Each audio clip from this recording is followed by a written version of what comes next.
Hi guys, it is Aoife from Fred We See Died Laughing and I'm here with another monthly recommendations. Monthly recommendations is a Goodreads group created by Trina over Between Chapters and Kayla at Kayla Rayne, and we just have a different topic every month that we all talk about and give book recommendations depending on the topic, and I will leave all their channels and the Goodreads group down below. So this month's topic is all around the world, so just recommending different books that are set in different places, and I have a few different ones that I want to tell you about. So the first two books are written by the same author, that is Paige Toon. She writes a lot of adult contemporary books and I really love her writing. A lot of her books are just absolutely amazing. I really love them and they're just fun and you can fly through them really quickly, and the first one I ever read of hers is called Johnny Be Good, and it is mostly set in LA, which is obviously very different from where I am in Ireland, and it is about a girl called Meg who goes to become a personal assistant to this rock star called Johnny, and she basically ends up falling in love with him and they end up having kind of this weird relationship, and it's just all about that and about her trying to deal with being in love with a rock star who obviously has a very terrible relationship with things like drugs and alcohol and isn't very dependent, and it's just all about that, and it's really good. I really love it, and I just love the story of Meg and Johnny, and I would definitely recommend people give it a chance because it's just a bit of fun. And then another book that she wrote is called Lucy in the Sky, and it is set in Australia mostly, and it's about a girl flying over from the UK to Australia for her friend's wedding, and just before she takes off from the UK she gets this really weird text on her phone from her boyfriend, but it's someone saying that her boyfriend had just cheated on her, that they had slept with someone else, and she just is absolutely distraught. She doesn't know what to do, and obviously she's about to go on almost a 24-hour flight to Australia, so she can't do anything about it, and it's just that when she gets to Australia and dealing with what is happening and kind of getting back in touch with old friends and stuff like that, and it's pretty good. It wasn't my favourite Paige Toon book, but it's obviously set in Australia, so there's different things around Australia and she's learning to surf again, and it was just a pretty good read at the time. I have two books to recommend that are set in the Netherlands. The first one is The Miniaturist by Jessie Burton.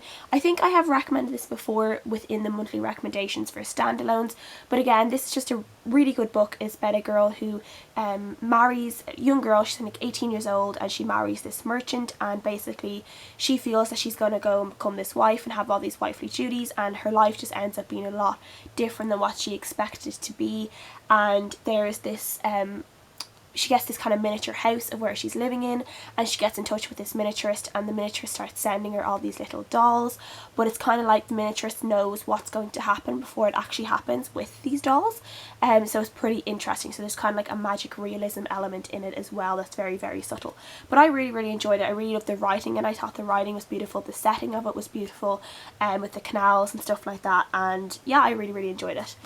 And another one that I love that is set in the Netherlands is the A Girl with a Pearl Earring by Tracy Chevalier. This is obviously a book that is centred around the famous painting of the girl with a pearl earring, and it's just about a young servant girl going into this house, and she ends up becoming kind of a muse for this famous painter, and without his wife knowing, he kind of gets her to pose for him with this earring, and it's just kind of how she kind of starts to develop feelings for him, and yada. It kind of goes on from there, but it was a pretty good read. At the time I gave it a 3 stars, but my ratings have changed slightly since then, where most of the books I did give were 3 stars. I gave very little books 4 and 5 stars, or a bit more generous with my 4 stars these days, so now it would probably be a 4 stars. But it's pretty good if people like historical fiction, and historical fiction based around things like paintings or an historical figure, they would like this one. Another book I love is called The Polka Summers by Emylia Hall. This is, there's parts of this that are set in Hungary, which is actually pretty interesting because that is not a country I see talked about a lot in books. So it's about a girl, and she gets this, or it's a woman I should say, and she gets a scrapbook and a letter saying that her mother, who she has been estranged for a very long time, has died, and she kind of gets a scrapbook that is filled with memories of summers she used to spend in Hungary up until the age she was 16, and something happened when she was 16 which meant she never went back to where she used to spend her summers in Hungary. So you kind of learn about her family and about what happened to, so that she didn't really talk to her mother anymore, what happened during the summers that she spent in Hungary, what happened the year she turned 16 where something weird happened that made her not want to go back, and you just kind of learn about that. I really enjoyed this. I remember I gave it a 5 out of 5 stars, but it's something that's it's still a little bit vague in my head at this stage because it's been a few years since I read it, but I do remember really enjoying it, so I do recommend it quite highly. It was just a good book. And then I have another couple of books from the same author, Santa Montefiore. This is I think she's an Argentinian writer, but one of her books is set in Argentina and it's called Meet Me Under the Ombu Tree. This is about two cousins who fall in love.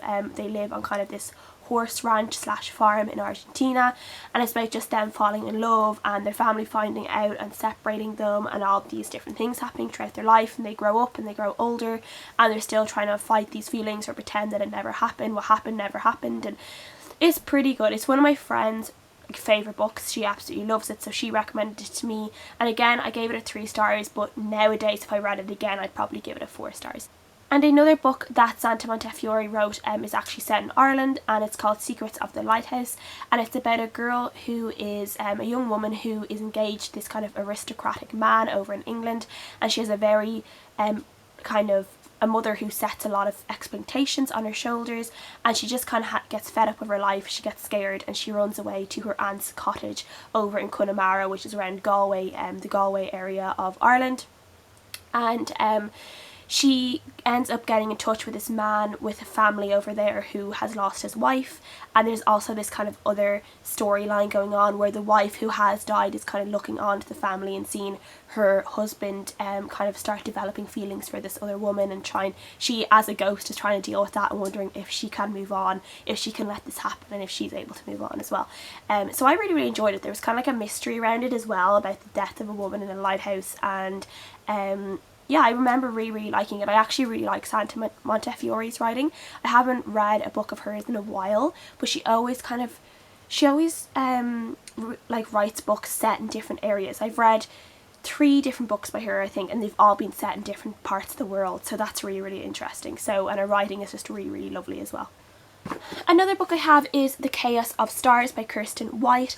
This is a book that is mostly set in America. I'm not exactly sure, California, but there's parts of it that are set in Egypt, because the main girl in this, what is her name?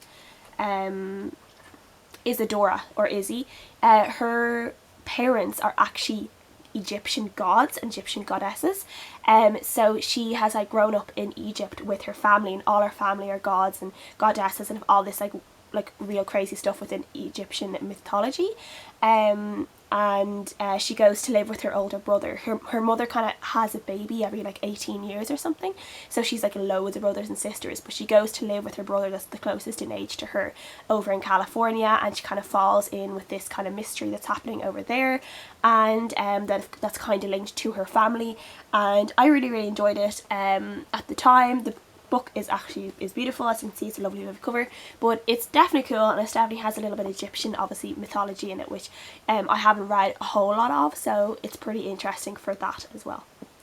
Us by David Nicholls is kind of set all around Europe, because it's about a man going on a European trip with his wife and his son, and his wife is on the brink of divorcing him, and he's kind of trying to, and he has a very strained relationship with the son, so he's trying to kind of repair their relationships with this trip and kind of have a good time with him on this trip. So they're going all over the place basically.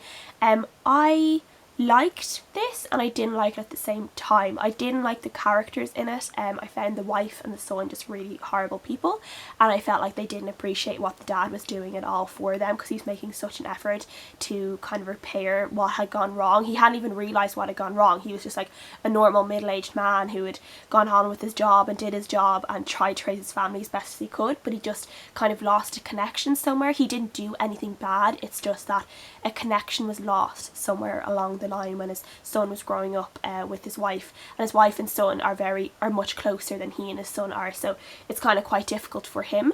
But in terms of it being centered around different countries, it's quite good, because you see lots of different places and museums and things like that, so it's pretty good in that sense. And then the last book I will talk about is All the Light We Cannot See by Anthony Doerr. This is set in Paris and then another little village in France, and then it's also set in Germany. It's set during the World War II about a blind girl called Marie Laura and another boy called Werner, and it's kind of their stories during World War II, and it's kind of over the years and them getting closer to when they're actually going to meet, and their lives are kind of linked somehow and you're trying to see what it is. I really enjoyed this. It's kind of slow moving, but I just thought the writing and the language in this was so beautiful. It just really captured me, and yeah, I just absolutely loved it. It's just such a beautiful book, and